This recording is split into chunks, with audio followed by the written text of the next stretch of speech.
Bienvenidos a Hemisférix, el podcast de fisioterapia y neurorehabilitación, presentado por Javier Sánchez Aguilar.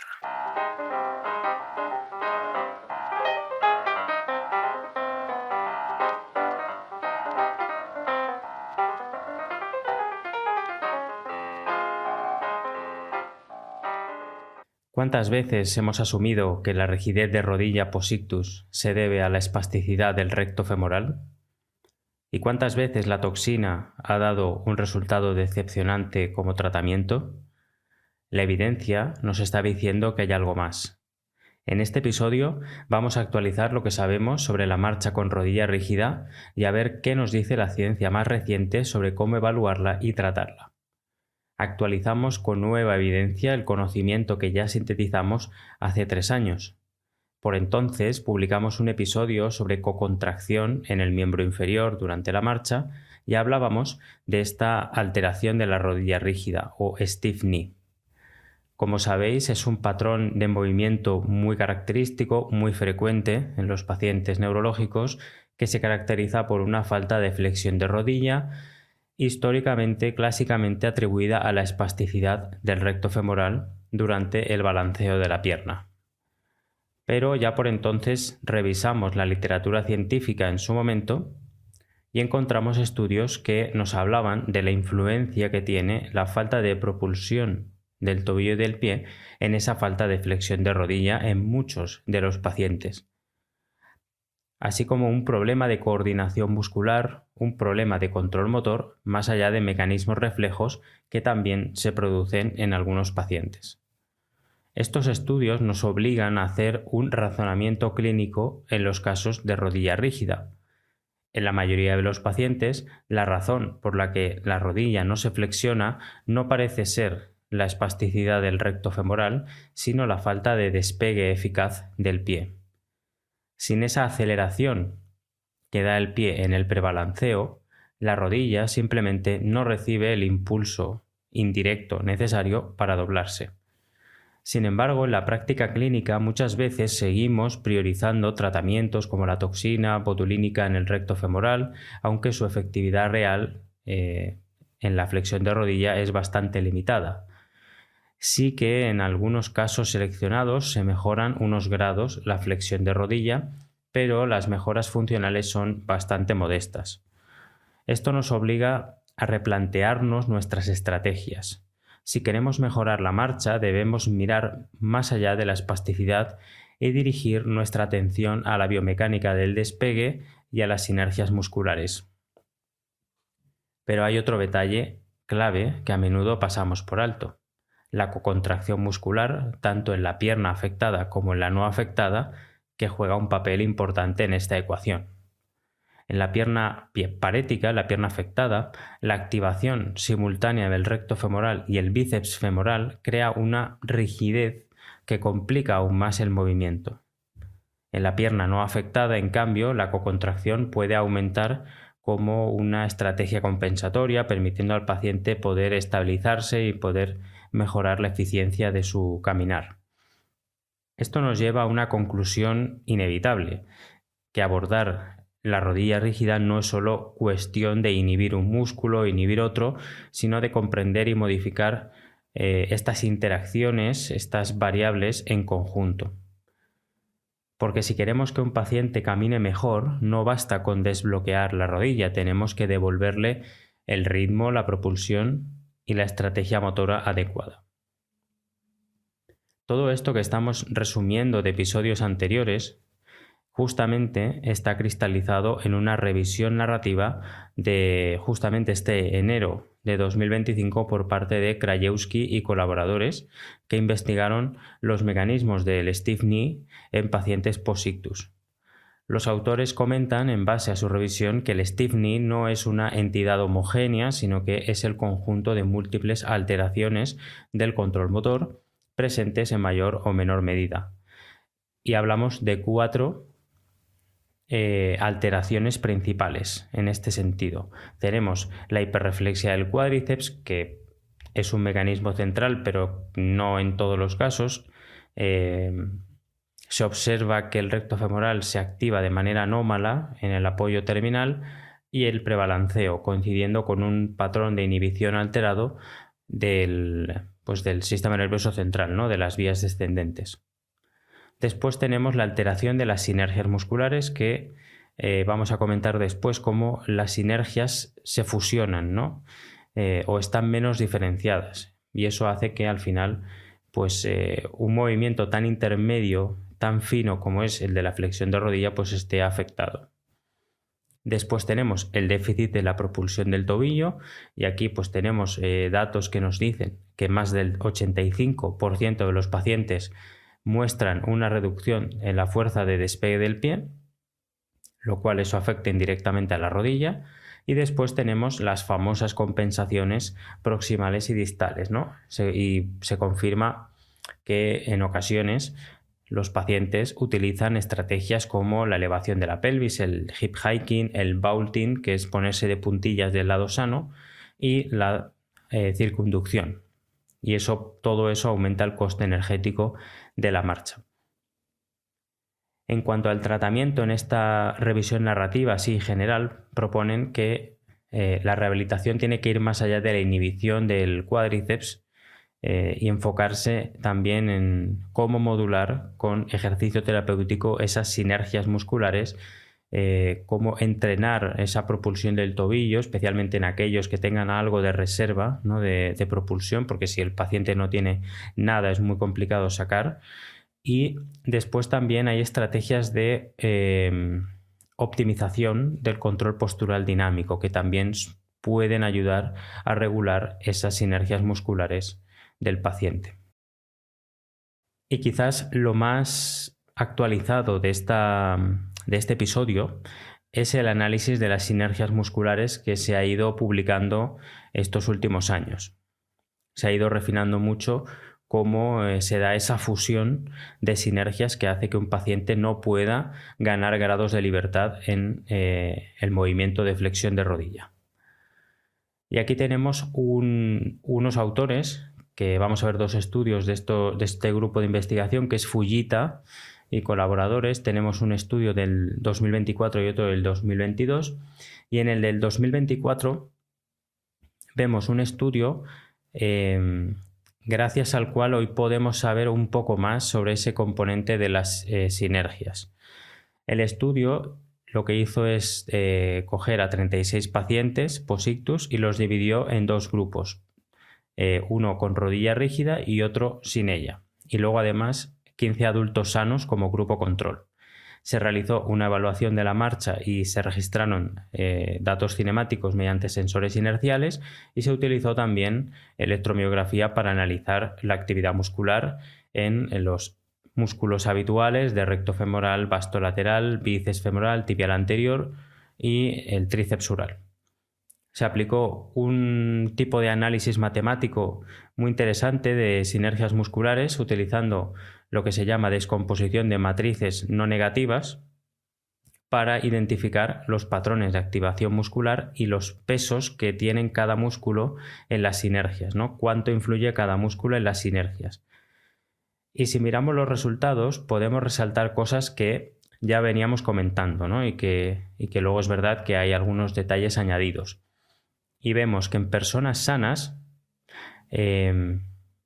mejor dicho, en pacientes sanos, ¿no? Es decir, pacientes sin rodilla rígida, las sinergias están bien organizadas. Es decir, hay sinergias separadas para hacer el empuje del pie, para levantar la pierna, para estabilizar. Después tenemos los pacientes con rodilla rígida, en los que, como hemos dicho, hay fusión de sinergias, significa que las sinergias están menos diferenciadas, lo que significa que el cerebro no es capaz de activar correctamente los músculos de forma coordinada, y por eso se producen esas sinergias que sabemos que están relacionadas con el sistema reticuloespinal.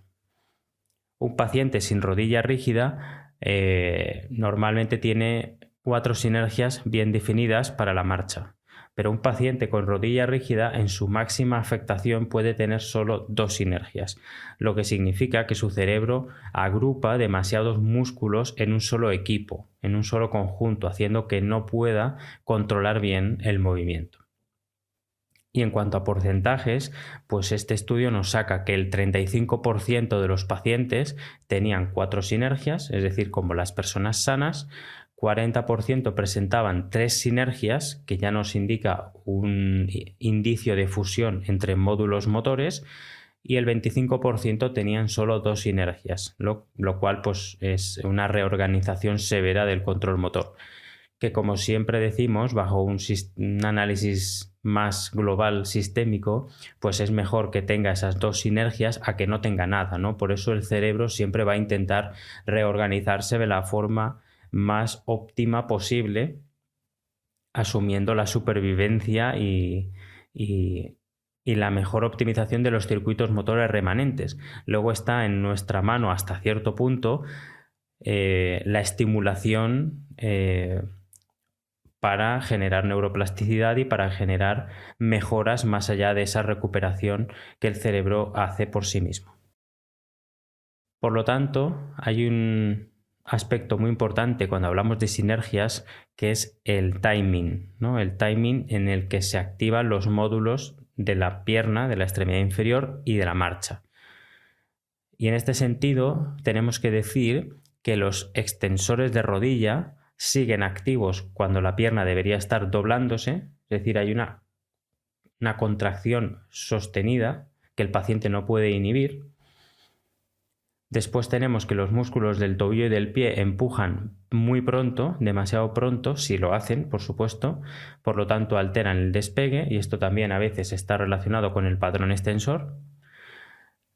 Y por último, que los músculos que deberían levantar la pierna están poco activos, haciendo que el pie arrastre. Y aquí tenemos, pues, sobre todo a nivel distal, musculatura dorsiflexora, eversora, etc. En definitiva, como venimos diciendo, la marcha con rodilla rígida no es solo un problema de activación excesiva de un músculo, sino una alteración en el control motor, ¿no? en la secuencia temporal de activación de los músculos y de las sinergias musculares. La sobreactivación de los extensores de rodilla en la fase de balanceo podría ser una de las consecuencias de esa reorganización motora tras la lesión corticoespinal, más que un problema muscular, ¿no? Un problema aislado del recto femoral. Pensar en músculos aislados es muy limitante. Tenemos que pensar en los músculos como los efectores del programa motor, que es del sistema nervioso central. Esto implica que los tratamientos que están centrados en la inhibición de un músculo, como puede ser la toxina en el recto femoral, suelen fallar o suelen ser insuficientes, y que las estrategias de rehabilitación deberían enfocarse en el reentrenamiento de esa coordinación de sinergias mediante pues la terapia, ¿no? y la estimulación del control muscular, lo cual ya nos implica una creatividad y una experiencia de los rehabilitadores, ¿no? En este sentido, y eso es una tarea difícil en algunos de los casos, ¿no? de los pacientes. Pero es verdad que hay pacientes que tienen esa capacidad latente de poder explotar su control motor, pero hay que brindarles la oportunidad y un entorno enriquecido para poder hacerlo. Dentro de las sinergias musculares hay un punto clave en la marcha que es especialmente crítico para analizar, que es el prebalanceo. En la línea de estudios previos, Brough y colaboradores en 2022 publicaron un estudio analizando las contribuciones musculares al prebalanceo en los casos de rodilla rígida, en este caso en pacientes posictus caminando en una cinta tipo split, ¿no? Estas cintas que están divididas en dos. Y lo que hicieron fue medir la fuerza de reacción contra el suelo y la actividad electromiográfica de los músculos habituales. Y es muy interesante ver cómo analizan la influencia de cada músculo en la aceleración del centro de masas y la potencia segmental para ver cuánta potencia aportaba o absorbía cada músculo, porque sabemos que tenemos dentro de las reacciones de las fuerzas de reacción contra el suelo, tenemos las fuerzas de aceleración y las fuerzas de frenado, y a veces nos centramos evidentemente mucho en la aceleración, por ejemplo los componentes de propulsión del pie, y proximales también, por supuesto, pero también hay fuerzas de frenado que a veces nos olvidamos y que justamente están más relacionadas con esa transición de la fase de apoyo a la fase de balanceo, ¿no? El prebalanceo, donde comentábamos que hay ocasiones, hay pacientes que el cuádriceps lo mantienen contraído, no voluntariamente, ¿no? Sino que por sinergias fusionadas ese cuádriceps se queda contraído, y de ahí pues la idea hipotética de que eso es un proceso reflejo y yo, si infiltro toxina, voy a conseguir relajar ese músculo para que el paciente pueda doblar la rodilla, ¿no? Y esa es un poco la idea limitante que no se cumple en muchos pacientes. Entonces, hicieron todo ese análisis biomecánico y hallaron lo siguiente. Lo primero es que el gemelo, el gastrocnemio y no el sóleo, predijo la simetría en la propulsión. El gastrocnemio también ayuda a flexionar la rodilla indirectamente en la fase de preoscilación, lo que lo convierte en un músculo crucial en la rodilla rígida.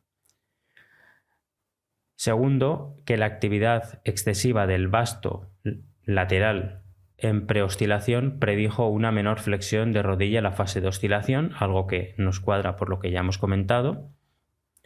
Después, que el recto femoral no fue el principal responsable de la baja flexión de rodilla, aunque en algunos casos sí que absorbió más potencia de la pierna afectada en la preoscilación. Por tanto, no significa que el recto femoral nunca sea un problema o parte del problema, pero no es el principal en todos los pacientes, entendiendo problema como efector, como músculo efector. El problema es la sinergia que influye en el recto femoral.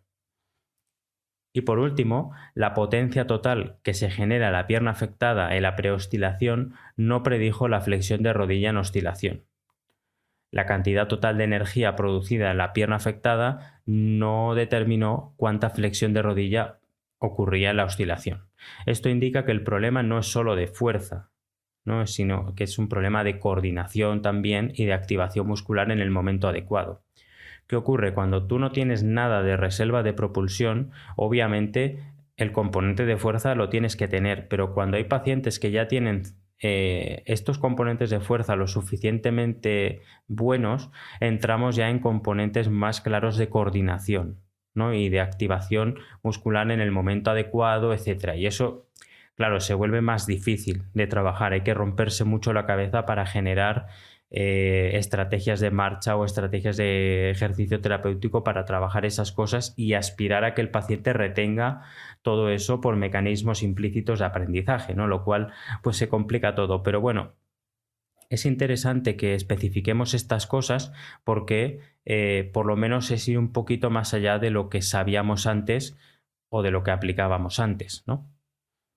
Estos resultados llevan a los autores a enfatizar esa importancia de realizar una evaluación individualizada de la marcha en cada paciente para diseñar intervenciones lo más precisas posibles. En particular, los hallazgos sugieren que estrategias como fortalecer los flexores plantares y reducir la actividad tardía del vasto lateral podrían mejorar la flexión de rodilla en oscilación y la eficiencia de la marcha después de un ictus.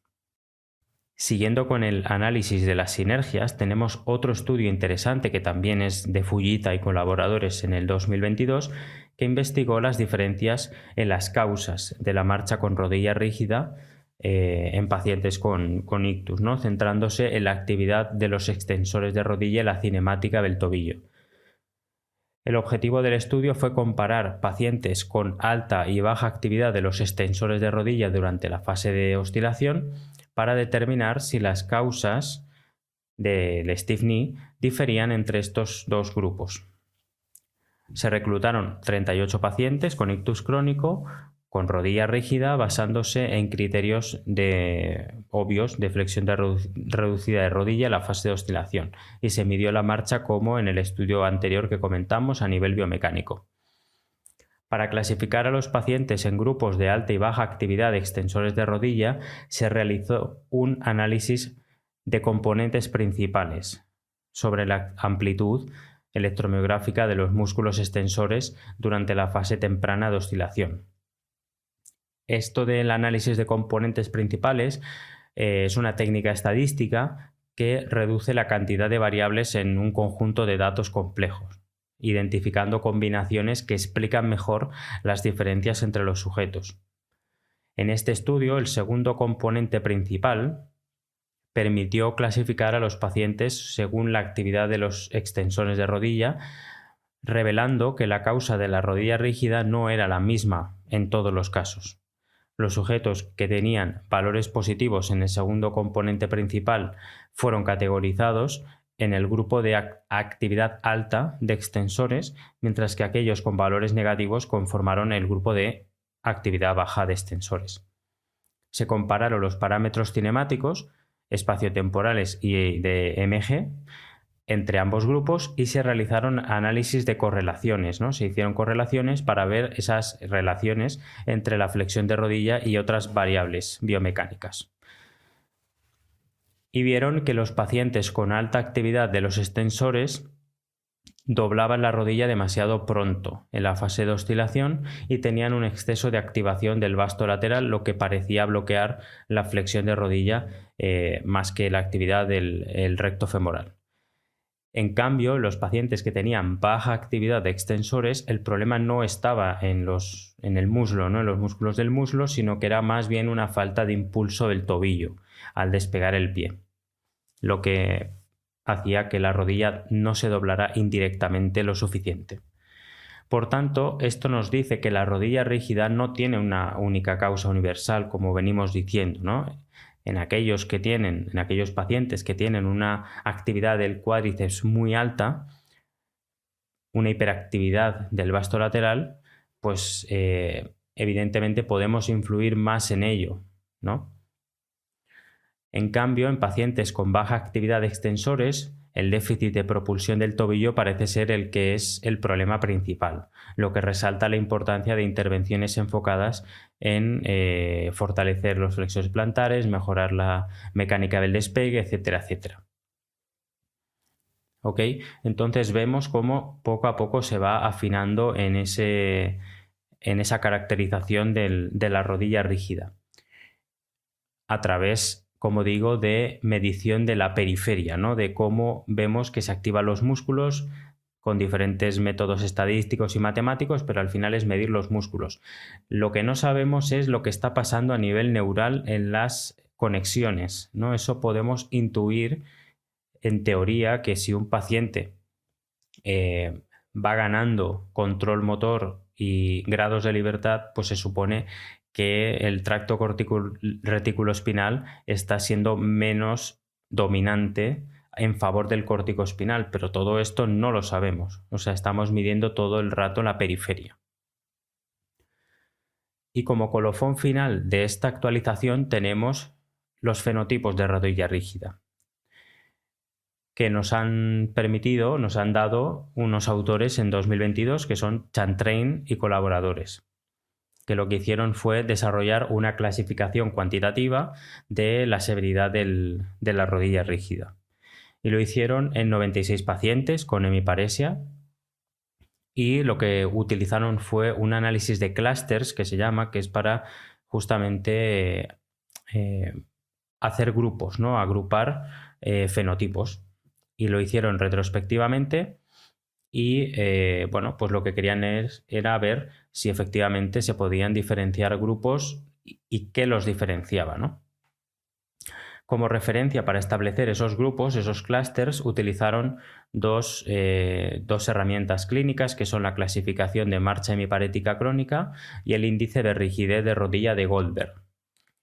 Básicamente, la clasificación de marcha hemiparética crónica es una clasificación del tipo de marcha según la flexión de rodilla y las compensaciones, y el índice de Goldberg lo que mide es cuánto se flexiona la rodilla en la oscilación y así saber un poco la rigidez.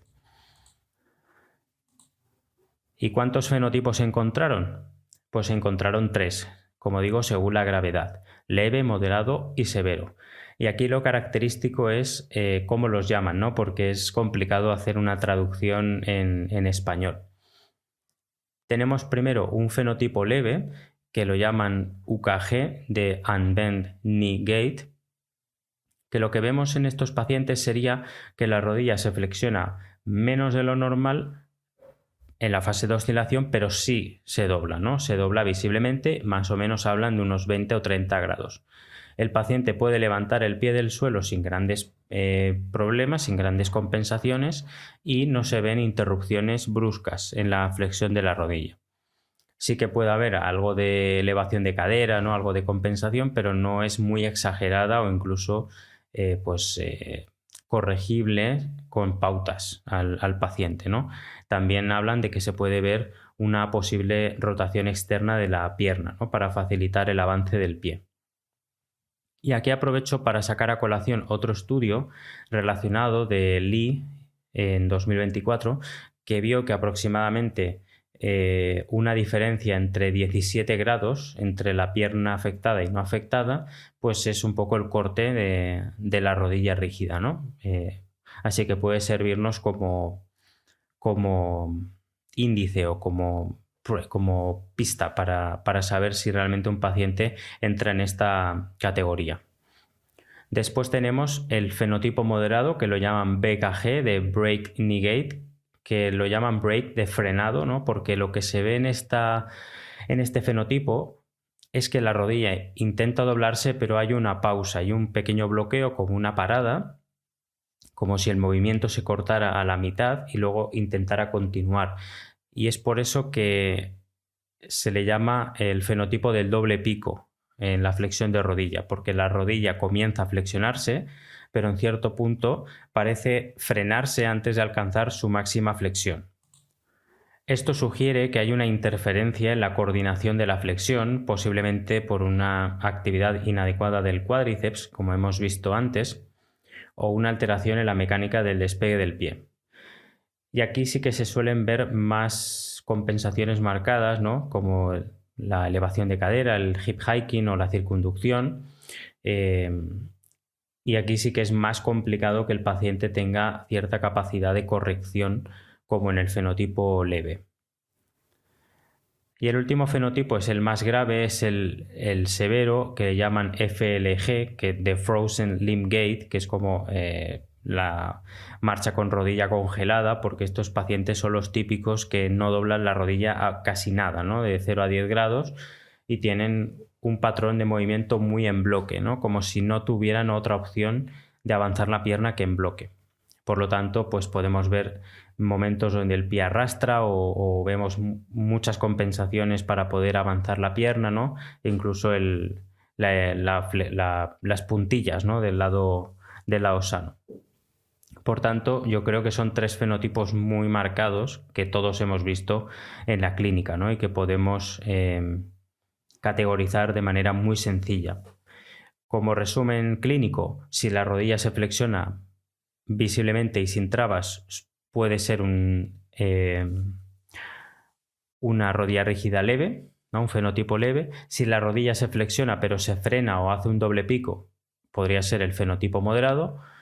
Y si la rodilla no se flexiona o se mueve como un bloque, pues posiblemente sea un fenotipo severo. Estos fenotipos nos deberían ayudar a adaptar la estrategia terapéutica al perfil del paciente. En ocasiones, diferenciar las causas puede ser muy complicado porque entramos en analizar si el paciente está compensando activamente o es lo mejor que puede hacer con la lesión que tiene, ¿no? Y además la flexión de rodilla no siempre refleja el problema subyacente, porque pueden efectivamente existir compensaciones. Pero a través de estos fenotipos tenemos un análisis más detallado, fácil de utilizar para buscar pistas y ensayar ejercicios con el paciente, valorar los rendimientos y ver por dónde pueden ir los tiros.